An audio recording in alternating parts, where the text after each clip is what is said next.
বাংলাদেশ বর্তমানে ভূরাজনৈতিক অবস্থায় পরাশক্তিগুলো বলের মধ্যে অবস্থান করছে।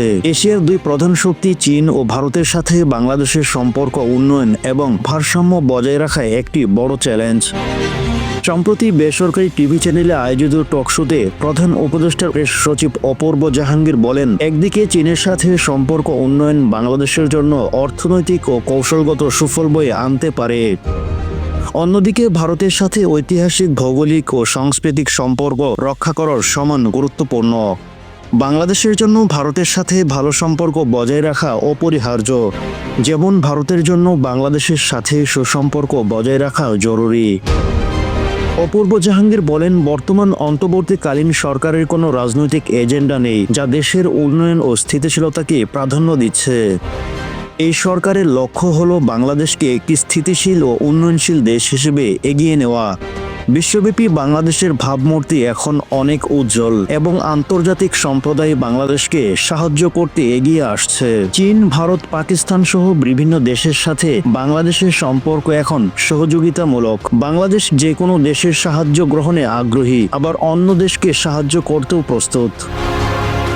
শেখ হাসিনা সরকার পতনের পর থেকে বাংলাদেশ ও পাকিস্তান সম্পর্কে উন্নতি হয়েছে বলে কিছু পর্যবেক্ষক মনে করেন। এই সম্পর্কের উন্নয়নকে ভারত গভীরভাবে পর্যবেক্ষণ করছে। সম্প্রতি ভারতের সেনাপ্রধান বাংলাদেশ পাকিস্তান সম্পর্ক নিয়ে উদ্বেগ প্রকাশ করেন, তবে এ উদ্বেগের পেছনে সঠিক তথ্যের অভাব কিংবা ভুল ব্যাখ্যাও থাকতে পারে। বাংলাদেশ তার দরজা সব দেশের জন্য খুলে রাখে এবং যে কেউ বাংলাদেশের বাস্তবতা সরেজমিনেও দেখতে পারে।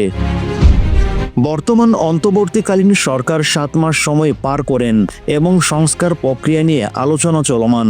সরকারের অবস্থান হলো তারা কোনো নির্দিষ্ট মতামত চাপিয়ে দিচ্ছে না, বরং সব পক্ষের মতামত দিয়ে একটি ঐক্যমতে পৌঁছানোর চেষ্টা করছেন। সংস্কার প্রক্রিয়া নিয়ে আলোচনা আটকে থাকলেও এটি একটি স্বাভাবিক প্রক্রিয়া, কারণ বাংলাদেশ বহু বছর পর বাক স্বাধীনতা ফিরে পান।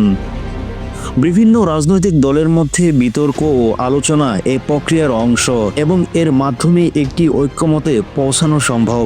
সরকারের ভূমিকা হলো এই প্রক্রিয়াকে সহায়তা করা, কোনো নির্দিষ্ট সংস্কার চাপিয়ে দেওয়া নয়। সরকার বারবার বলছেন যে তারা সংস্কার চাপিয়ে দেবে না, বরং সব পক্ষের মতামতের ভিত্তিতে একটি সমাধানে পৌঁছাবে। বৃহত্তর সংস্কার নিয়ে আলোচনা এখন চলমান এবং এটি একটি জটিল প্রক্রিয়া। সরকারের লক্ষ্য হলো সবাই যাতে সংস্কার প্রক্রিয়ার অংশ নেন এবং একটি গ্রহণযোগ্য সমাধানে পৌঁছানো যায়। বাংলাদেশের রাজনৈতিক ও সামাজিক প্রেক্ষাপটে এই আলোচনা ও বিতর্ক খুবই স্বাভাবিক এবং এর মাধ্যমে একটি স্থিতিশীল ও গণতান্ত্রিক প্রক্রিয়া গড়ে উঠবে।